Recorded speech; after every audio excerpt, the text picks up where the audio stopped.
உலகில் மற்றைய உயிரினங்களுக்கு இல்லாத ஒரு பெருமை, வாழ்க்கையில் சிந்திப்பதன் மூலம் தன்னுடைய அறிவை சேமித்து வைத்து கொள்ளக்கூடிய வல்லமை மனித குலத்துக்கு கிடைத்திருக்கிற பெரிய வரம். ரிக்வேதம் என்பது ஏறத்தாழ 4000 ஆண்டுகளுக்கு முன்பு ஒழுங்குபடுத்தப்பட்ட ஒரு நூலாக இருக்க வேண்டும் என்று ஆய்வறிஞர்கள் கருதுகிறார்கள். ஒரு சில பேர் 10,000 12,000 வருடம் என்று கூட அதற்கு கணக்கு சொல்லுகிறார்கள். என்றாலும் 4000 ஆண்டுகளாக, சவுண்ட் குறைச்சி வைங்க, கூட்டாதீங்க, சவுண்டை குறைச்சி வைங்க, 4000 ஆண்டுகளாக அறிவை தொகுத்து அதை அடுத்த தலைமுறைக்கு கொடுக்க வேண்டும் என்ற அக்கறையோடு மனப்பாடம் செய்து அதை மற்றவருக்கு மாற்றி கொடுத்து பலவிதமான அந்த அக்கறையோடு அறிவை சேகரிக்க வேண்டும் என்ற எண்ணத்தோடு வேதங்கள் ஒரு புறத்தில் இந்திய நாட்டில் சேகரிக்கப்பட்டன. ஆனால் வேதங்களுக்கு பின்னாலே வந்து தோன்றிய பல்வேறு அறிஞர்கள், சிந்தனையாளர்கள் வேதத்திலிருந்து சில கருத்துக்களுக்கு முரண்பட்டு மாறுபட்டு சிந்திக்க தொடங்கினார்கள். ஆனால் அவர்கள் அப்படி சிந்திப்பதை பின்னால் வந்த பல பேர் புரிந்து கொள்ளுகிற போது சரியாக புரிந்து கொண்டார்களா என்பது ஒரு கேள்விக்குறி. இப்போ ஒரு சின்ன உதாரணம் சொல்றேன், ரொம்ப எளிமையான ஒரு உதாரணம் சொல்றேன். ஒருவருடைய ஏழை தொழிலாளி ஒரு மில்லில் வேலை பார்க்கிறார். அவருக்கு வாகன வசதி கிடையாது. பழைய காலம், கழுதையில் தான் அவர் வாங்கி கழுதையில் தான் போகணும். அப்படி ஒரு காலம். அந்த கழுதையில் அவர் புறப்பட்டு போய் வேலைக்கு போய் வீட்டுக்கு திரும்பி வரும்போது லேட் ஆயிடுது. அதுக்கு முன்னாடி அவர் நடந்து போயிட்டு வந்ததால் ரொம்ப லேட் ஆகுதுன்னு சொல்லி தான் ஒரு கழுதையை வாங்கினார். கொஞ்சம் சீக்கிரமாக வீட்டுக்கு வரலாம் அப்படிங்கிற ஐடியாவோட கழுதையை வாங்கினார். ஆனால் என்ன நடந்து போச்சு அப்படின்னு கேட்டால், இவர் ஆஃபீஸ் விட்டு வரத்துக்குள்ள கழுதை முதல்ல கிளம்பி வீட்டுக்கு வந்துடும். அவருடைய மனைவி கேட்டாங்க, நீங்கள் சீக்கிரமாக வரணுங்கிறதுக்காக தானே ஒரு கழுதையை ஏற்பாடு பண்ணோம், அப்படி நீங்கள் டயத்துக்கு வர்றதில்லையே அப்படின்னு அவர் கேட்டார். இவர் கழுதையை எப்படி ட்ரெயின் பண்ணியிருந்தார் அப்படின்னு கேட்டால், அந்த ஆஃபீஸில் சங்கு ஊதின உடனே ஆஃபீஸ் முடிஞ்சு எல்லாரும் வெளியே வருவாங்க, அதில் மேலே ஏறி இவர் உட்காந்து வந்துடுவார்னு அந்த கழுதை தானாக கண்டிஷன் பண்ணிக்கிச்சு. நாய், விலங்கு இது எல்லாமே அதுவாக ஒரு பழக்கத்துக்கு வரும். ஒரு மணி அடித்து சோறு போட்டிங்கன்னா மணி அடித்தா சோறு கிடைக்கும்னு பார்க்கும். இதுக்கு பேர் சைக்கலாஜிக்கலாக அதுக்கு என்ன பேர்னா கண்டிஷனிங், மைண்ட் கண்டிஷனிங் அப்படின்னு பேர். அந்த ஆலை சங்கு ஊதின உடனே எல்லாரும் வருவாங்க, நம்ம முதலாளி வருவார், ஏறி உட்காந்து வந்துடுவோம் அப்படின்ற கணக்கில். ஆனால் அந்த கேட் ரொம்ப சின்னது, வாசல், எல்லாரும் வெளியில், அது வரும்போது வேற எல்லாத்தையும் செக் பண்ணி அனுப்புவாங்க. எப்போவுமே பெரிய லெவலில் இருக்கிறவன் தான் திருடுவான், அவனை விட்டுருவாங்க. இந்த மாதிரி ஆப்ட இவனை தான் பிடிச்சி வச்சுக்கிட்டு குடைவாங்க. 5 ரூபா திருடினவன் ஆட்டுக்குவான், 5 கோடி திருடினவன் லண்டனில் போய் சௌக்கியமா உட்காந்துருப்பான். என்ன சொல்லையா சொல்லையான்னு யாரோ வற்புறுத்துறதால சொல்றேன், சொல்லையா சொல்லையான்னு யாரோ வற்புறுத்துறதால சொல்றேன், வேற ஒன்றும் இல்லை. 5 ரூபா திருடினவன் மாட்டிக்குவான்.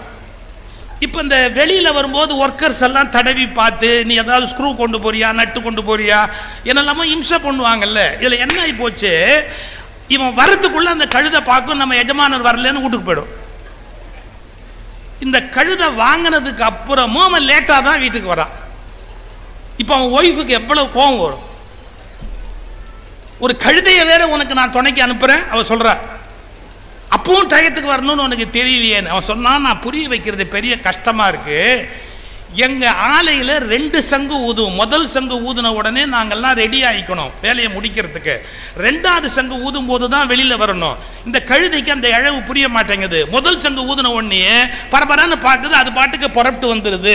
நான் என்ன பண்ணுவேன்னா, அவ ஒரு பதில் சொன்னா பாருங்க, கழுதைக்கு கூட தெரியுது எப்போ வரணும்னு, உனக்கு தெரியலையேன்னு கேட்டார். ஒரு கழுதைக்கு கூட தெரியுது எப்போ வரணும்னு, ஆனால் உனக்கு தெரிய மாட்டேங்குது அப்படின்னா. இப்போ பாருங்க, சம்பவம் நடப்பதை எல்லோரும் ஒரே மாதிரி புரிந்து கொள்வது இல்லை. அவரவர்களுடைய தகுதிக்கு ஏற்பவே புரிந்து கொள்ளுகிறார்கள். இப்போ நீங்க இப்படி யோசிச்சு பாருங்க, இந்த சமூகத்தை ஒழுங்குபடுத்துவதற்கு ரிக்கு, யஜூர், சாம, அதர்வண வேதங்கள் தோன்றின. ஆனா இவையெல்லாம் தோன்றி மக்களுக்கு வகுத்து கொடுத்தது முழுக்க சரியா இருக்குமானா வேறு சிந்தனை சமூகத்தில் தோன்றுமா? இப்ப நீங்க ஒரு கார் வச்சிருக்கிறீங்க, கார் கரெக்டா உங்களுக்கு எல்லா வகையிலும் இருக்குன்னா இன்னொரு கார் வாங்கணும்னு உடனே தோணுமா? வேற ஒரு கார் வாங்கணும் அப்படின்னு நினைப்பு வந்தாலே என்ன அர்த்தம்னா இந்த காரை விட இன்னும் அட்வான்ஸா ஒரு மாடல் வராதா, இன்னும் கொஞ்சம் வசதிகள் கூடாதா, இன்னும் கொஞ்சம் நமக்கு அதில் வேற சில வசதிகள். சார் இப்போ காரில் பின்னாடி ஃப்ரிட்ஜ் இருக்குது, முன்னாடி வந்து ஓவன் இருக்கு, அடுப்பு வச்சுக்கலாம். கார்லேயே வந்து நீங்கள் காரையே கல்யாணம் பண்ணிக்கலாம். இப்போ காருக்காக பல பேர் கல்யாணம் பண்ணுறான், நான் சொல்றது காரையே கல்யாணம் பண்ணிக்கலான்ற வச்சுங்க. அந்த அளவுக்கு அட்வான்ஸ் மாடல் வந்துகிட்டே இருக்கு. அதே மாதிரி என்ன ஆகும் அப்படின்னு கேட்டீங்கன்னா, இப்போ ஒரு நூல் வந்துருச்சு அப்படின்னு சொன்னா அதுக்கப்புறம் இன்னொரு சிந்தனையாளர், இன்னொரு அறிவாளி இந்த உலகத்துக்கு அவசியமே கிடையாது. எப்போ அது பெர்ஃபெக்டா பயன்படும்னு சொன்னா இன்னொன்று வரத்துக்கு வாய்ப்பு இல்லை. இப்போ வேதங்களுக்கு அப்புறம் யார் புறப்பட்டா அப்படின்னு கேட்டா புத்தர் அப்படின்னு ஒருத்தர் புறப்படுறார். அந்த புத்தர் என்ன பண்றாரு, வேதம் சொல்லி கொடுத்த பல கருத்துக்களை அப்படியே தூக்கி அலாசம் அந்த பக்கம் தூக்கி போட்டார். அது வரைக்கும் அது என்ன சரியான வாழ்க்கை முறை அப்படின்னு இந்தியாவில் கற்றுக் கொடுத்துக்கிட்டு இருந்ததோ, இந்தியாவில் எது சிறந்தது சரியான வாழ்க்கை முறைன்னு சொல்லிச்சோ, அப்படியே ஒரு நெம்புகோலை வச்சு தூக்கி போடுற மாதிரி அப்படி தூக்கி அந்தாண்ட போட்டார் அவர் பாட்டுக்கு. அதுக்கு நிறைய காரணம் சொல்றாங்க. என்னென்ன காரணம் சொல்றாங்க? அது பிராகிருதத்தில் இருந்தது, பிறகு சமஸ்கிருதத்தில் மாற்றினாங்க, அது பேச்சு மொழியா இல்லை. ஆனால் புத்தர் பேச்சு மொழியான பாலி மொழியில் பேச ஆரம்பிச்சாரு. அப்புறம் அதில் பேசப்பட்ட ஹையஸ்ட் பிலாசபியை பற்றி கவலைப்படலை, டே டு டே லைஃபுக்கு வேண்டிய விஷயங்களை புத்தர் பேச ஆரம்பிச்சாரு. அதனால புத்தர் பாப்புலர் ஆயிட்டாரு. புத்தருடைய கருத்துக்களை எல்லாம் அதை விட ஒரு ஆச்சரியமான உண்மை ஒன்று சொல்லணும். என்னன்னு கேட்டீங்கன்னா, புத்தருடைய பர்சனாலிட்டி இதெல்லாம் நீங்க புரிஞ்சுக்கணும். நீ பேசுற விஷயம் 1000 வேணாலும் இருக்கலாம், புத்தருடைய பர்சனாலிட்டி எப்படின்னு கேட்டீங்கன்னா அவரை மறுத்து யாரும் பேச முடியாது. இப்ப சில பேர் சொல்றது சரியா தப்பாங்கிறத பத்தி கொஸ்டினே கிடையாது, அவங்களை எதிர்த்து யாரும் பேச முடியாது. அவங்க வர்ற வரைக்கும் ஆவுன்னு பேசிக்கிட்டு இருப்பாங்க. என்ன அப்படின்னா ஒன்றும் இல்லை, ஏன் பர்சனாலிட்டி ஆரா, அவங்களுடைய ஆரா அப்படி, அந்த ஆராவை யாரும் பீட் பண்ண முடியாது. இதெல்லாம் இருக்கு. ஏன்னா அவங்களுடைய பியூரிட்டி, உள்ளத்தில் இருக்கிற அந்த ஒளி, உள்ளத்தில் ஒளி உண்டானால் வாக்கினிலே ஒளி உண்டாகும் நான் பாரதி. அது மாதிரியான ஒரு ஆரா, ஒரு பர்சனாலிட்டி புத்தர். எழுதுறான், புத்தர் ஒரு ஊர்ல இருந்து நடந்து அடுத்த ஊருக்கு போறாருன்னா 6 மைலுக்கு அவருடைய ஆரா போகுங்கிறான். புத்தருடைய அந்த ரேடியேஷன், புத்தர் ஒரு ஊர்ல இருந்து புறப்பட்டு அடுத்த ஊருக்கு போறாரு அப்படின்னா 6 மைலுக்கு அவருடைய ரேடியேஷன் போகும் அப்படிங்கிறா. நீங்க நம்புறது கஷ்டம். டாக்டர் ஔவை நடராஜன் அப்படின்னு தமிழ் துறையில் பெரிய செக்ரட்டரியா இருந்தாரு, தமிழ் பல்கலைக்கழக துணைவேந்தரா இருந்தாரு, எங்களுக்கு முன்னாடி பேச்சாளராக இருந்து எங்களெல்லாம் வழிகாட்டினவர் டாக்டர் ஔவை நடராஜன். அவர் ஜப்பான் போனாரு. ஜப்பானுக்கு போன இடத்துல புத்தருடைய கோயிலுக்கு கூட்டிட்டு போறாங்க ஒரு டிரான்ஸ்லேட்டர். அவருடைய இங்கிலீஷ் தமிழை ஜப்பானிய மொழியில் டிரான்ஸ்லேட் பண்றதுக்காக கவர்மெண்ட் ஒரு டிரான்ஸ்லேட்டர் கொடுத்துருக்குறாங்க. அந்த டிரான்ஸ்லேட்டர் அவர் எங்க இடத்த பார்க்கணும் அப்படின்னு கேட்டு புத்தருடைய கோயிலை பார்க்கணும், அந்த ஊர்லயே பெரிய புத்தர் கோயிலுக்கு போகணும்னு அந்த அம்மா கூட்டிட்டு போறாங்க அவரை. நீங்க நம்புறது கஷ்டம். எப்படின்னு கேட்டா புத்தருடைய அந்த கோயில் முழுக்க தங்க காசி அரைஞ்சு கிடக்குது. தங்கம், வைரம், அந்த நாட்டோட காஸ்ட்லியான அந்த நாணயங்கள் அதெல்லாம் கீழே அப்படி அப்படியே கிடக்குது, எல்லா இடத்துலையும் கிடக்குது. ஔவை நடராஜனால அதை பார்த்து அதிர்ச்சி ஆயிட்டாரு. உண்டியல்ல காசு போடல, அப்படியே தெருவில் அந்த சன்னதியை சுற்றி அரைச்சிருக்கிறாங்க எல்லாம். அவர் நம்ம இந்தியாவிலேருந்து போயிருக்காரா? காசு இறஞ்சு கிடக்குதா? மனசு உடனே அமைதி இழந்துருமா? உடனே அந்த பொண்ணுகிட்ட கேட்டாரு, எம்மா எவ்வளவு எவ்வளவு பெரிய காசு தங்கம் எல்லாத்தையும் இப்படி இறச்சி போட்டிருக்காங்க, புத்தருக்கு முன்னாடி எல்லாம் இப்படி கொட்டி போட்டு வச்சிருக்கிறாங்க, இதை யாரும் திருட மாட்டாங்களான்னு கேட்டார். இது யாரும் திருட மாட்டாங்களா? ஏன்னா சிசிடிவி கேமராலாம் இல்லை அங்க. சிசிடிவி கேமராவிலேயே கர்ச்சீஃபை போட்டு மூடிட்டு நம்மால் அமுக்குறான், இன்னும் சிசிடிவி கேமராவையே திருடிக்கிட்டு போடுறான். அவர் கேட்கிறாரு ஒரு நார்மலான கொஸ்டின், ஏமா இங்க ஒண்ணுமே இல்லை, வாட்ச் பண்ண ஆள் இல்லை, இவ்வளவு பணம் இங்க இறஞ்சு கிடக்குது, தங்கமா வெள்ளியுமா, அது எப்படிமா யாரும் திருட மாட்டாங்களான்னு கேட்டாங்க. சார் நீங்க நம்புனா நம்புங்க, நம்பாட்டி போங்க. அந்த ஜப்பானிய பொண்ணு ஒரு கோபத்தோட திரும்பி அப்பு நடராஜனை பார்த்து ஒரு கேள்வி கேட்டா, அது சரி, புத்தருடைய சன்னதியில வந்து திருட்ட பற்றிய சிந்தனை உனக்கு எப்படி வந்ததுன்னு கேட்ட. திருடுறது அப்படிங்கிற எண்ணம் இந்த புத்தருடைய சன்னதியில வந்து உனக்கு எப்படி வந்தது? ஒரு கெட்ட எண்ணமே உனக்கு வந்திருக்க கூடாது, உனக்கு டிரான்ஸ்லேட்டரா என்னால இருக்க முடியாதுன்னு கோச்சிட்டு போயிட்டார். இது அப்படிதான் எனக்கு சொன்னாரு. எப்பவுமே நான் போனவங்கள தான் கோட் பண்ணுவேன். வேணும்னா நீங்க அங்க போய் கேட்டுவாங்க, இதெல்லாம் உண்மையா பொய்யான்னா நீங்க போய் கேட்டுவாங்க. நான் இப்போதைக்கு போறதா இல்ல, நான் பொய் சொல்ல மாட்டேன். ஆனா அது அதை விட முக்கியமான விஷயம். அப்பா சொன்னார், அப்பா தம்பி என்ன என்னமோ பண்ண மாதிரி ஆகி போச்சுப்பா அவ கேட்ட கேள்வி. இந்த இடத்துல வந்து திருட்ட பத்திய எண்ணம் உனக்கு எப்படி வந்தது? புத்தருடைய சன்னதிக்கு முன்னாடி வரலாமா அப்படின்னு கேட்டா. என்ன அர்த்தம்? புத்தருடைய பர்சனாலிட்டி அப்படிங்கிறது எப்படின்னு கேட்டா, நல்லெண்ணங்கள், மறந்தும் பிழையான எண்ணங்கள் கிடையாது. ஆறா அதுதான் சொன்னா 6 மைலுக்கு புத்தருடைய ஆறா. ஓஷோ எழுதுறார், உலகத்தில் எவனையுமே நம்பி ஒத்துக்காத ஆளு ஓஷோ. அவர் சொல்றாரு 6 மைல்ஸ் அவருடைய ரேடியஸுக்கு அப்படி போகும் புத்தருடைய ஆறா. யாரு சண்டை போடுறவனும் அப்படியே நிறுத்திடுவான், பாட்டி சண்டையை நிறுத்திடுவான், அவரை எதிர்த்து எவனும் பேசவே முடியாது. ஸோ புத்தர் வந்து அப்படியே வேதத்தை எடுத்து பாருங்க, அதுல சொன்ன எத்தனையோ யாகம் யஜ்ஞம் இது எல்லாத்தையும் அப்படியே எடுத்தாரு, தூக்கி அந்த அப்படியே போட்டு யாகம் நடக்குது. யாகத்துல பசு, அந்த யாக பசுனா ஆடுதான். யாக பசுவும் ஆடை வெட்ட போறாங்க. ஆடை வெட்டுறதுக்கு போகும்போது புத்தர் கேட்டாரு, இது எதுக்காக இந்த ஆட்டை வெட்டுறீங்க, இந்த யாகத்துல போட்டு எதுக்கு வெட்டுறீங்கன்னு கேட்டார். உடனே அங்க அந்த யாகத்தை பண்ணி வைக்கிறவர் சொன்னாரு, இந்த ஆடை இதுல வெட்டி போட்டா சொர்க்கத்துக்கு போவோம் அப்படின்னு. அடுத்த கேள்வி கேட்டாரு, அப்படி போறதா இருந்தா உங்களை கூட வெட்டி போட்டுடலாமே, அப்ப ஈஸியா நீங்க சொர்க்கத்துக்கு போயிடலாமே, எதுக்கு இவ்வளவு கஷ்டப்படணும் அனாவசியமா? உங்களை போடுறதுக்கு முன்னாடி இதெல்லாம் ஏற்பாடு பண்ணி வச்சிருக்காரு மகாராஜா, அவரை வெட்டி போடலாம், அவர் பொண்டாட்டியை வெட்டி போடலாம், எல்லாருமா சொர்க்கத்துக்கு ஈஸியா போலாமே, எதுக்கு ஒரு ஆட்டை வெட்டி போட்டு அதை சொர்க்கத்துக்கு அனுப்புறீங்க? ஆட்டுக்கு சொர்க்கத்துல புல்லு கிடைக்காது, ஆனா உங்களுக்கு தான் அங்க வேலை இருக்குது, அதனால யாருல இருந்து ஆரம்பிக்கலாம்னு கேட்டார். முதல்ல யாரை வெட்ட ஆரம்பிக்கலாம் எல்லாம் கண்டு அப்படியே கிளம்பிட்டேன். இப்போ புத்தருடைய இந்த புரட்சிக்கு முன்னாடி யாரும் நிக்க முடியல. இதை எப்படி எடுத்துக்கிட்டாங்க தெரியுமா? இப்ப இதான் சொல்ல வந்த அந்த சங்கு ஊதுற கதையில கழுதையை பத்தி சொன்ன பாருங்க. இப்ப எப்படி எடுத்துக்கிட்டாங்க தெரியுங்களா? புத்தர் வேதத்தை எதிர்த்தார் அப்படின்னு ரெக்கார்ட் பண்ணிட்டாங்க. வேதத்தின் கருத்துக்களுக்கு புத்தர் மறுத்துரைப்புகளை முன்வைத்தார், நாஸ்திக கருத்துக்களை முன்வைத்தார், வேதத்துக்கு எதிரான கருத்துக்களை முன்வைத்தார். நல்ல கூர்ந்து கவனிக்கணும் நீங்க. உலகம் முழுவதிலும் உள்ள எல்லா மதங்களிலும் கடவுளை எதிர்ப்பவர்கள் மட்டுமே நாஸ்திகர்கள் என்று அழைக்கப்படுவார்கள். இந்தியாவில் மட்டும் ஒரு விசித்திரம், கடவுளை பற்றிய பேச்சு கிடையாது, வேதத்தை எதிர்த்தவனே நாஸ்திகன் என்று முத்திரை குத்தப்படுவார். இந்த வித்தியாசமே இன்னும் நம்முடைய அறிவுஜீவிகளுக்கு தெரியாது.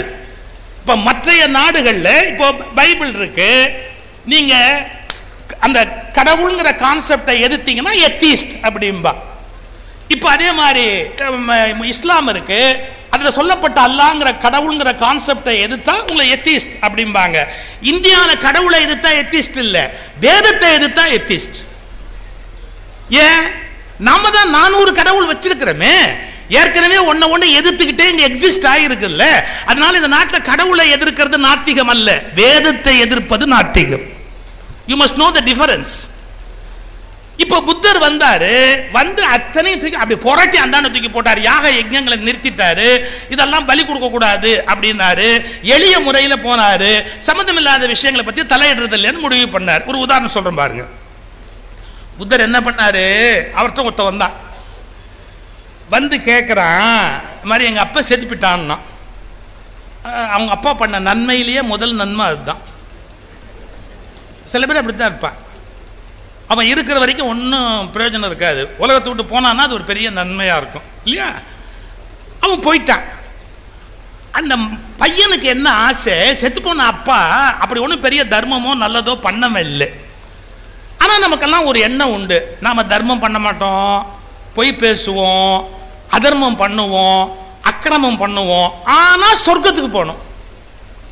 ஏன்னா சொர்க்கத்தில் ரம்ப, மேனக, திலோத்தம இல்லையா, நம்ம தனிஷ்கா, நக்மா இவங்களெல்லாம் விட பிரமாதமான ஆள்லாம் அங்கே இருப்பாங்க. அதுக்கப்புறம் புதுசாக பேர் வந்திருக்கலாம், என் வயசுக்கு அதான் ஞாபகத்துக்கு இருக்கும். இல்லையா? சொர்க்கத்தில் ரம்ப, மேனக, திலோத்தம இதெல்லாம் நம்பாளுக்கு. அதாவது பாருங்க, இந்த பூமியில புலநடக்கத்தோட இருக்கணுமா, புலநடக்கத்தோட இருந்தவனுக்கு பரிசு சொர்க்கத்தில் ஊர்வசியா. மேலே போனால் எல்லாம் பாலாரும் தேனாரும் பாயுமா, பிரமாதமாக இருக்குமா. சக்கரவியாதி உள்ளவங்க கூட அஸ்வின் மைசூர் பாக்கு சாப்பிடலாம். ஆச்சுங்களா? கணக்கு இருக்குதா? ஸோ சொர்க்கத்துக்கு போகணுங்கிற ஆசையில் என்ன பண்ணா, கூப்பிட்டான். யாரை கூப்பிட்டான்? ஒருத்தரை கூப்பிட்டான். எங்கள் அப்பாவை சொர்க்கத்துக்கு அனுப்பணும், நீங்கள் தான் அனுப்பி வைக்கணும். ஏன்னா இப்போ கேட் பாஸ் சில பேர்த்து தானே இருக்கு. சொர்க்கத்துக்குலாம் அனுப்பணும்னா எல்லாருக்கும் போக முடியாது. கேட் பாஸ் எல்லாத்தையும் கிடையாது. சில பேர்த்த மட்டும்தான் அந்த கேட் பாஸ் இருக்கும். அவங்க அந்த கேட் பாஸை இஷ்யூ பண்ணாதான் மேலே போக முடியும். அவரை போய் கேட்டான், என்னங்க பண்ணணும்னு. அவர் சொன்னார், தங்கத்தில் ஒரு பசு பண்ணி எனக்கு கொடுத்துடு, தானமாக கொடுத்துடு.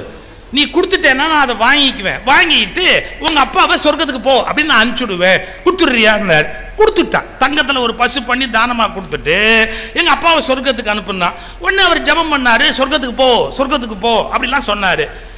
அதுக்கு அப்புறம் இவன் ஒன்று சொன்னான், இப்படி பண்ணால் கூட எங்கள் அப்பன் போகமாட்டான். ஏண்டா போகமாட்டான்னா, அவன் அவ்வளவு அட்டூழியம் பண்ணியிருக்கான். யார்? இவங்க அப்பனை பற்றி. அவன் வாங்கின வட்டி எவனும் வாங்க முடியாது. அவன் கெடுத்த அளவு பெண்களை யாரும் கெடுக்க முடியாது. அவன் பண்ண அயோக்கியத்தன அளவுக்கு தீ வச்ச அளவுக்கு வேற யாரும் தீ வைக்க முடியாது. அவன் பல பேர் வாழ்க்கையை கெடுத்த மாதிரி யாரும் கெடுக்க முடியாது. அதனால எங்க அப்பன் சொர்க்கத்துக்கு போறதுக்கு சான்ஸ் இல்லை. நான் தங்கத்தில் பசு கொடுத்துட்டா கூட எனக்கு நம்ப முடியல, அவர் போயிருப்பாரான்னு தெரியல. யாரை பிடிச்சா போலாம்னு பார்த்தா ரொம்ப பிரமாதமா புத்தர் உட்காந்துருந்தாரு, ஒளியோட பெரிய மனுஷன். எல்லாரும் போய் கும்பிட்ட உடனே அவன் காலில் போய் விழுந்து கும்பிட்டு, எனக்கு ஒரே ஒரு உதவி பண்ணுங்க. என்னன்னு, எங்கள் அப்பா செத்து போட்டாரு, அவர் எப்படியாவது மேலே அனுப்பணும், நீங்கள் பார்த்து அவரை சொர்க்கத்துக்கு அனுப்பி வைங்க. நீ என்னென்ன முயற்சி பண்ணேன்னார். நான் ஏற்கனவே நான் ப்ரேயர் பண்ணேன், அப்புறம் கோல்டில் பசு வாங்கி கொடுத்தேன், அவர் மூலமாக பண்ணேன், இது பண்ணேன், அத்தை பண்ணேன், இத்தை பண்ணேன். ஆனாலும் எனக்கு தெளிவாக தெரியும், எங்கள் அப்பா போக மாட்டான், அவன் அவ்வளோ பாவம் பண்ணியிருக்கான். அப்படியா? சரி, இப்போ நான் சொல்கிறத கேட்டுக்கோ. என்ன, ஒரு 2 மண்பானை வாங்கிட்டு வான்னார். இன்னும் 2 மண்பானை வாங்கிட்டு வந்தான். ஒன்றில் கருங்கல் ஜல்லியை போடுன்னார். கருங்கல் ஜல்லியை போட்டான். ஒன்றில் வெண்ணெயை பந்தா உருட்டி உள்ளே போடு அப்படின்னார். போட்டான். அவன் நினச்சிக்கிட்டான் இதெல்லாம் ஒரு சடங்கு போல் இருக்குது, நிறைய சடங்கு இவரும் சொல்லுவார் போட்டிருக்கு, இந்த சாமியாரும் சடங்கெல்லாம் சொல்கிறான்ட்டு ஒரு பானை எடுத்தான், வெண்ணெயை போட்டான், ஒரு பானை எடுத்தான், கருங்கல் ஜல்லியை போட்டான். இதை 2ஐயும் தூக்கி குளத்துல போடு அப்படின்னார். எதிரில் இருந்து குளத்துல போட்டான். பெரிய மூங்கில் கம்பு எடுத்துக்கோ அப்படின்னா பெரிய மூங்கில் கம்பை எடுத்துக்கிட்டான். இப்போ நீ என்ன பண்ணுற, அந்த கருங்கல் ஜல்லி பானையை அடிக்கிற, அப்புறமா வெண்ணெய் பானையை அடிக்கிற, அடிச்சுட்டு ஒரு ஜபம் பண்ற, நான் சொல்ற ஜபத்தை பண்ற. என்ன? வெண்ணையே கீழே போ, வெண்ணையே கீழே போ, வெண்ணையே கீழே போ, கருங்கல்லே மேலே வா, கருங்கல்லே மேலே வா, கருங்கல்லே மேலே வா அப்படின்னு உட்காந்து ஜபம் பண்ணுன்னார். அவன் கம்பை கீழே வச்சுட்டு புத்தரை பார்த்தான். லூசாயா நீ? உன்னை என்னமோ பெரிய அறிவாளின்னு நினைச்சு உங்ககிட்ட வந்து யோசனை கேட்டா, அறிவு இருக்காயா அவனுக்கு? வெண்ணெய் எப்போவாது கீழே போகுமாயா? கருங்கல் எப்போவாது தண்ணியில மேல வருமா? ஏண்டா இது தெரிஞ்ச உனக்கு கேடு கட்ட உங்க அப்ப மேல போக மாட்டாங்கிறது மட்டும் ஏன்டா தெரியல? ஊரையே அடிச்சு ஒலையில போட்ட அயோக்கியம் உங்க அப்ப. அவன் எவ்வளவு தானம் பண்ணி என்ன புண்ணியம் பண்ணாலும், அடுத்தவன் என்னதான் உட்கார்ந்து யாகம் பண்ணாலும் உங்க அப்பன் போக மாட்டாங்கிற அறிவு ஏன்டா வரல? கருங்கல் மேல போவாதுன்னு சொல்ற, வெண்ணெய் இறங்காதுன்னு சொல்ற, இது தெரியுது அறிவு பூர்வமா? உங்க அப்ப மேல போக மாட்டேன்னு தெரிய வேணாமா? ஆமாங்க. அப்ப நீ மேல போகணும்னா நீ ஒழுக்கம் உள்ளவனா மாறணும், நீ தர்மம் உள்ளவனா மாறணும், நீ நேர்மை உள்ளவனா மாறணும். நல்ல கவனிச்சுக்கங்க, இரவல் நபர்கள் உதவியால் நீங்கள் வாழ்க்கையில் மேன்மையான நிலை அடைய முடியாது. உங்களை நீங்களே உயர்த்தினால் மட்டும்தான் நீங்கள் உயர்ந்த நிலை அடைய முடியும். ஆனால் நீங்கள் உயர்ந்த நிலைக்கு வரக்கூடாது என்றே நினைப்பவர்கள் உலகத்தில் இருக்கிறார்கள். அதற்கான சில்லறைகளை பெற்றுக்கொண்டு உங்களை கீழாகவே வைத்திருக்க வேண்டும் என்று விரும்புகிறார்கள். உங்களுக்கு அறிவு இருக்குமானால் நான் ஒழுக்கமுடையவனாக மாறி மேலே போக வேண்டும் என்று நினைக்க வேண்டுமே ஒழிய எவனுக்கோ சில்லறை காசை கொடுத்து விட்டு அயோக்கியத்தனம் செய்யலாம் என்ற எண்ணத்தை தயவு செய்து வளர்த்துக் கொள்ளாதீர்கள். இப்ப யார் இந்த வேலையை ஆரம்பிச்சா? புத்தர். இப்ப நான் வரதுக்கு அடுத்த பாயிண்ட் நீங்க கவனிக்கணும். இப்ப இந்த புத்தரை எப்படி விமர்சனம் பண்ணலாம்? இவரு வேதத்தினுடைய வழிமுறைகளை அழிக்க வந்த விரோதி. இது ஒரு குரூப்போட பிரச்சாரம். இந்த புத்தர் வேதங்களை எல்லாம் அழிப்பதற்கும் ஒழிப்பதற்கும் வந்த விரோதி அப்படின்னு பிரச்சாரம் பண்ண ஆரம்பிச்சாங்க. ஆனா ஒரு ரிஃபைன்டு சோல், மிக மிக மிக மிக புனிதமான ஒரு உயிர், அது இதே பிரச்சனைய என்ன வார்த்தை சொல்லுச்சு தெரியுமா? ஏற்கனவே இருந்த வேத மதத்தையும் அந்த வேத தர்மங்களையும் அழிப்பதற்கு வந்த புத்தர்னு எல்லாரும் எழுதின போது அந்த ஒரே ஒரு ஆள் மட்டும் வேற ஒரு வார்த்தை சொன்னார். என்ன சொன்னார் தெரியுங்களா? நம்முடைய வேத இந்து தர்மத்தினுடைய வளர்ச்சியாகிய புத்த மதம். Do you know the difference? இதை அழிப்பதற்கு வந்த அப்படின்னு எழுதினாங்க. ஆனா அவர் ஒருத்தர் மட்டும் அப்சர்வேஷன் எப்படி எழுதினாரு? இந்த வேத மதத்தினுடைய வளர்ச்சியாகிய புத்த மதம். இந்த வேத மதத்தின் வளர்ச்சியாகிய புத்த மதம்ங்கிற வேர்டை யூஸ் பண்ணவர் யாருன்னு யாராவது கரெக்டா சொன்னா 500 ரூபாய் நான் கொடுக்குறேன். அதன் வளர்ச்சியாகிய புத்த மதம் அப்படிங்கறது ஒரு கான்கிரீட் பர்சனாலிட்டி. அவர் சொன்ன அத்தாரிட்டி. அவர் சொல்றாரு வேத மதத்தின் வளர்ச்சியாகிய இந்து மதம் யாரு? சுவாமி விவேகானந்தர். புரியுதா? இப்ப உங்களுக்கு புரிஞ்சு போச்சா? ஒருத்தர் பார்க்கிற பார்வை இதை அழிப்பதற்கு வந்த புத்தர்னு சொன்ன போது இல்லை, இதன் வளர்ச்சியாக வந்த புத்த மதம் அப்படின்னாரு. ஒரு விதை, நல்ல கவனிங்க, ஒரு விதை அழியாமல் அதிலிருந்து ஒரு விருட்சம் உண்டாகாது. ஒரு விதை அழியாம அதிலிருந்து மரம் வருமா? கம்ப்ளீட்டா அந்த விதை டெஸ்ட்ராய் ஆயிடணும். அந்த விதை பூமிக்குள்ள போயிடணும். அது அந்த விதைங்கிற தன்மையை இழந்துடணும். இது தன்மையை இழந்த உடனே அதுல இருந்து ஒரு இலை வரும், செடி வரும், மேல வரும், அப்படியே மேல போகும், மரமாகும், பூக்கும், காய்க்கும், கடைசியா அதுல அதே விதை வரும். ஆனா அந்த விதை அழியாம அது உள்ளே இருந்து ஒரு விருட்சம் உண்டாகுமா? யாராவது விதையின் அழிவுன்னு சொல்வாங்களா? அது இல்ல. விதை பெற வேண்டிய பூரணத்துவத்தை பெற வேண்டுமானால் அது விருட்சமாக வளர்வது என்பது தவிர்க்க முடியாது. அப்படி இந்தியாவில் தோன்றிய பெருஞானமாகிய வேத ஞானத்தை முழுமையாக வளர்த்துவதற்காக வந்தது புத்த மதம் என்று கணக்கு சொன்னாரு. யாரு? சுவாமி விவேகானந்தர். நாம இதெல்லாம் புரிஞ்சுக்கிறது இல்லை. விவேகானந்தர் என்ன கோணத்துல பார்த்தாரு? ஏன் அவர் புத்தரை வெறுக்கல? இன்னும் சரியா சொல்லட்டுமா? எனக்கு இந்த உலகத்திலேயே ஒரு அதீதமான மரியாதை ஒரு தனிநபர் மீது தோன்றுகிறது என்றால் அது புத்தர் மீது தான் எனக்கு அந்த மரியாதை தோன்றுகிறது. இத புத்தகம் என்ன வேணும்னா விவேகானந்தரை பற்றி விவேகானந்தர் அப்படின்னு ஒரு புக் இருக்கு. வெளியீடு சென்னை ராமகிருஷ்ணா மடம். அந்த அதுல நீங்க பாத்தீங்கன்னா புத்தரை பத்தி விவேகானந்தருடைய கோட்டிங்ஸ் எல்லாத்தையும் தொகுத்து போட்டிருக்காங்க. எங்கெங்கெல்லாம் புத்தரை பத்தி பேசியிருக்காரு விவேகானந்தர் அதை கலெக்ட் பண்ணி போட்டிருக்கிறாங்க. அதுல என்ன முடிவு சொல்றாங்க? இந்து மதத்தின் வளர்ச்சியாகிய புத்தர் அப்படின்னு பேசுறார். நான் எதுக்காக இதை சொல்றேன்? மாற்றம் என்பது சமூகத்தில் தவிர்க்கப்பட முடியாதது. எது ஒரு காலத்தில் நல்லது உயர்ந்தது என்று கருதுகிறீர்களோ அது ஒரு காலத்தில் செயலற்றதாக போய்விடும். கோடிக்கணக்கான நம்பிக்கைகளை வளர்த்துக் கொண்டே போனால் ஒரு சமூகம் என்பது அடைய வேண்டிய இலக்கை நோக்கி பயணிக்க முடியாமல் போய்விடும். அப்போ ஒரு உண்மையை தேடுகிற போது, உண்மையை உண்மையாக தேடுகிற போது உங்கள் சிந்தனை போக்கு வேறாக இருப்பது தவிர்க்க முடியாதது. சார், உண்மையாகவே வேத காலத்தில் இது ஒரு புத்தகம் சார், ரிக்வேத சமூகம் அப்படின்னு சுந்தர சோழன் ஒருத்தர் எழுதியிருக்கிறார். கிட்டத்தட்ட அதை அப்படியே எடுத்து சாறு புழிஞ்சு என்ன நடந்தது அப்படின்னு. வேத காலத்தில் பெரிதாக கொண்டாடப்பட்ட கடவுள் இந்திரன். ஏன்னா அது போர்க்காலம், ஒருத்தர் அடிச்சு வளர வேண்டிய ஒரு காலம். அதனால வலிமையை ஏற்படுத்துவதற்காக இந்திரனை ஸ்லாகித்து நிறைய ரிக்கு, அதுக்கு ஏன் ரிக்குன்னு பேர்னா அந்த பாட்டு அந்த அமைப்பு இருக்கு, அதுக்கு ரிக்குன்னு பேர். அந்த ரிக்குகள் நிறைய உடையது ரிக்வேதம்னு பேர். அதுல வலிமை வாய்ந்தவனாக இந்திரன் கொண்டாடப்படுகிறார். பசுக்களை கொடு, எனக்கு மழையை கொடு, எனக்கு செல்வத்தை கொடு, நல்ல சந்தானத்தை கொடு, இப்படி எல்லாம் வேண்டுகிற வேண்டுதல்களை அடிப்படையாக கொண்டு இந்திரன், வருணன், வாயு, இது மாதிரி இதெல்லாம் தீசிஸ்ல தான் நீங்க படிக்க முடியும். நான் ஒரு மேடையில் சொல்ல முடியாது, போர் அடிக்கும். எடுத்து படிச்சு பார்த்தோம்னா வேத காலத்தில் பேசப்பட்ட கடவுள் கொள்கை என்பது என்ன அப்படிங்கிறத நம்ம புரிஞ்சுக்கலாம். அது ஒரு பக்கம் அப்படியே இருக்கட்டும். ஆனா இதுல இருந்து நாம வளரணும்னா ஒரு விஷயத்தை கண்டுபிடிக்கணும். அப்பதான் உபநிஷதங்கள் தோன்றுகின்றன.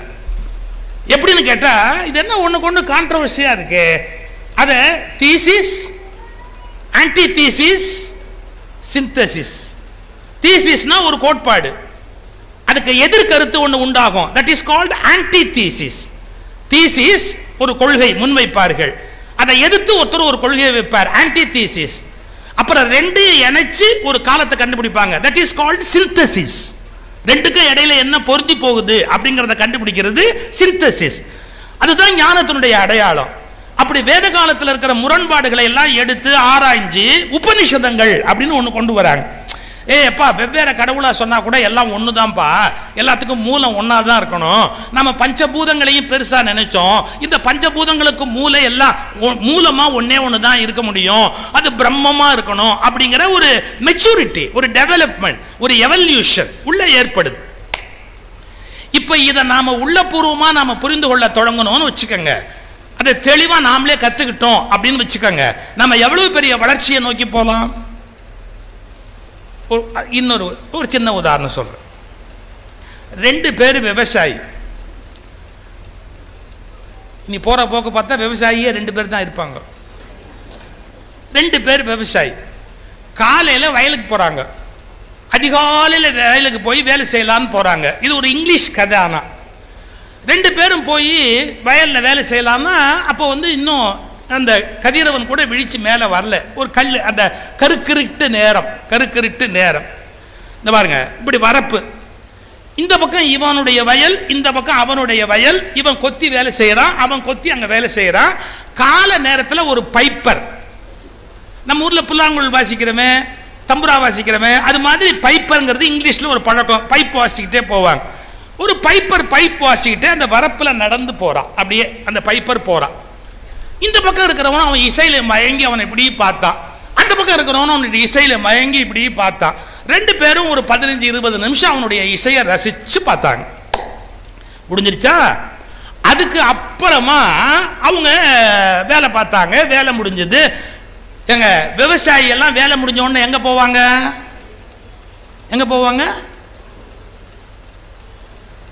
தண்ணி அடிக்குது. அது வெளிநாட்டிலையும் அப்படிதான். உழைச்சாங்கல்ல, தண்ணி அடிக்கிறதுக்கு போவாங்க. சாயங்காலம் ஆச்சு, 2 பேரும் நேரம் தண்ணி அடிக்கிறதுக்கு போறான். இந்த தண்ணி அடிக்கிறதுல இருக்கிற பிரச்சனை என்னன்னு கேட்டா, தண்ணி அடிக்கும் முன், தண்ணி அடித்த பின், டூயல் பர்சனாலிட்டி. தண்ணி அடிக்க அப்படியே உள்ளேந்து ஒரு ஆள் கிளம்புவார், அப்படியே ஒரு மாதிரி வித்தியாசமா கிளம்புவார். உள்ளேந்து முதல் பெக்கு வரைக்கும் தான் இவர் போடுவார், அப்புறமா பெக்கு இவரை போட ஆரம்பிக்கும் இல்லையா? அப்படியே வந்தவன் சொன்னான், அந்த காலையில் ஒருத்தன் பைப்பு வாசானே, அவன் ஒரு பச்சை தொப்பி போட்டிருந்தானே, அந்த தொப்பி என்ன பிரமாதமான ஆரம்பிச்சான் அவன். இவன் சொன்னான், டே கண்ணவிஞ்ச மூதேவி, உனக்கு காது தான் கேட்காதுன்னு நினைச்சேன், கண்ணும் தெரியாதுன்னு இப்பதான்டா தெரிஞ்சுக்கிட்டேன். அவன் சேப்பு தொப்பி போட்டிருந்தான்டா, அறிவு கெட்ட நாயே, உன்னை ஏன் உன் பொண்டாட்டி மதிக்கிறது இல்லைன்னு எனக்கு இப்பதான் தெரியுதுன்னா. தேவையாது, எவனையுமே பொண்டாட்டி மதிக்க மாட்டாங்கிறது தான் யூனிவர்சல் தியரியை ஒழிய, ஒன்னவும் பொண்டாட்டி மதிக்கலேன்னு ஒரு புதுசா ஒரு ஆராய்ச்சி வேணுமா என்ன? எவன் பொண்டாட்டியுமே புருஷனை மதிக்க மாட்டான். இது ஒன்றும் உலக நேச்சுரல் லா. இப்ப பாருங்க, அவன் எங்க போறான் பாருங்க. அடுத்த வார்த்தை, கண்ணவிஞ்ச மூதேவி, உனக்கு சிவப்பு எதுன்னு தெரியல, கலர் என்னன்னு தெரியல. அவன் சிவப்பு தொப்பி போட்டுன்னா உனக்கு கண்ணு தான் தெரியாது, உனக்கு காது தான் கேட்காதுன்னு நினைச்சுக்கிட்டு இருந்தேன். இப்ப கண்ணும் தெரியலன்னு தெரிஞ்சுக்கிட்டேன். இதனால தாண்டா உன் பொண்டாட்டி உன்னை மதிக்க மாட்டேங்கிறான். அடுத்த வார்த்தை, என் பொண்டாட்டி பத்தி பேசினா கொன்னுடுவேன் அப்படின்னா. போட அவ யோகியது எனக்கு தெரியாதான்னா போச்சு. 2 பேரும் கட்டி புரண்டு சண்டை போட்டு பிச்சு ஒருத்தன் அந்த டேபிளை தள்ளி, நம்ம தமிழ் படங்கள்லாம் சண்டை நடக்குமே அது மாதிரி கண்ணாடியில் போய் குதிச்சு எல்லாம் பண்ணி அமக்கலம் பண்ணும்போது, அதே இடத்துக்கு சாராயம் குடிக்கிறதுக்கு பைப்பர் வந்தான். அவனை பார்த்த உடனே 2 பேரும் ஷாக் ஆயிட்டான். இவன் தானே காலில் வந்தான், நான் சொன்னது உண்மையா, நீ சொன்னது உண்மையான்னு பார்த்துடலாம் அப்படின்னு. அவன் தொப்பியை கழட்டி இப்படி வச்சான். சார், பாதி பச்சை பெயிண்ட் அடிச்சிருக்கு, பாதி சிவப்பு பெயிண்ட் அடிச்சிருக்கு தொப்பி. இவன் 2 பேரும் எப்படி பார்த்தா, பச்சை இல்ல சிவப்பு, சிவப்பு இல்ல பச்சை, ஐயோ பாதி 2 பேரும் கட்டி தழுவணும். அண்ணே தெரியாம நாம 2 பேரும் சண்டை போட்டோம். இந்த மூதேவியால் தான் நமக்கு பிரச்சனை. யாரு? அவனை. இவனால ஒத்துமையா இருந்த நாம அனாவசியமா சண்டை போட ஆரம்பிச்சோம். இவனை உதைச்சு இந்த இடத்த விட்டு முதல்ல வெளியே துரத்தணும் அப்படின்னு அவன் தொப்பியை புடுங்கி அதை காலில் போட்டு தேய்ன்னு தேய்ச்சு அவனை 4 சாத்தி, இந்த தொப்பியால் தாண்டா எங்களுக்குள்ள பிரச்சனை வந்தது, அதை தூக்கி அப்படி விசிறி எரிஞ்சாம் பாருங்க. அது நேராக போய் வாசல்ல இருந்து ஒரு தண்ணி தொட்டிக்குள்ள விழுந்தது. இவன் 2 பேரும் பார்த்தான், அண்ணா இனிமே நமக்குள்ள சண்டை இல்லை, நம்ம தெரியாம சண்டை போட்டோம், வா வாசலுக்கு போலான்னு இந்த தண்ணி தொட்டி வழியா போனா அந்த தொப்பி தண்ணிக்குள்ள விழுந்ததுல சமயத்தில் சிவப்பு கலரும் போயிடுச்சு, பச்சை கலரும் போயிடுச்சு, விளவிளேல்னு இருக்கு. நிறமில்லாத ஒன்றை பச்சை என்று ஒருவன் சண்டையிட்டான், நிறமில்லாத ஒன்றை சிவப்பு என்று ஒருவன் சண்டையிட்டான். அதை நன்றாக விளக்கிய பிறகு அது நிறமற்றது என்பது விளங்கியது. அதுபோல் எதுவும் இல்லாத கடவுளை ஒருவன் தன் மதத்து கடவுள் என்றான், இன்னொருவன் தன் மதத்து கடவுள் என்றான். இந்த மூடர்களுக்கு ஒன்று விளங்கவில்லை. இந்த மதங்களுக்கெல்லாம் அப்பாற்பட்டதுதான் கடவுள் என்பது இந்த அறிவற்ற மூளையற்ற இந்த மனிதர்களுக்கு புரியவே இல்லை. வாழ்நாள் முழுவதும் சண்டை போட்டுக் கொண்டே இருக்கிறார்.